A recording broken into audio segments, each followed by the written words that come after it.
Pune car अपघात प्रकरणामधील आरोपीचे वडील विशाल अग्रवालला कोर्टामध्ये हजर करत असताना त्यांच्या अंगावर शाई फेकली गेली आहे। वंदे मातरम संघटनेच्या कार्यकर्त्यांनी ही शाई फेकली आहे। पुण्यातल्या कार अपघातामध्ये दोघा निष्पापांचा बळी गेला, यावरून वंदे मातरम संघटना आक्रमक झाली आहे। आरोपी विशाल अग्रवाल याच्यावर मोक्का अंतर्गत कारवाई करावी अशी मागणी देखील कार्यकर्त्यांनी केली। नागरिकांनी जो आवाज उठवलाय आणि पुणेकर अजून पुढे येतील या विरोधात आणि आहे रान अख्खं महाराष्ट्रात पेटल्याशिवाय पुणेकर शांत बसणार नाहीयेत। तर सगळ्यांनी याची दखल घेऊन आरोपी अल्पवयीन मुलाला पण आणि त्याच्या वडिलांना पण कठोरात कठोर शिक्षा झाली पाहिजे।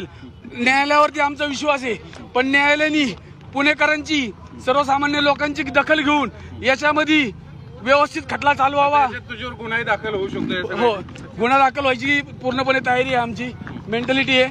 अशा गोष्टींसाठी वारंवार गुन्हा दाखल झाला तरी 72 एक नाही असे 100 नाही हजारो गुन्हे अंग दाखल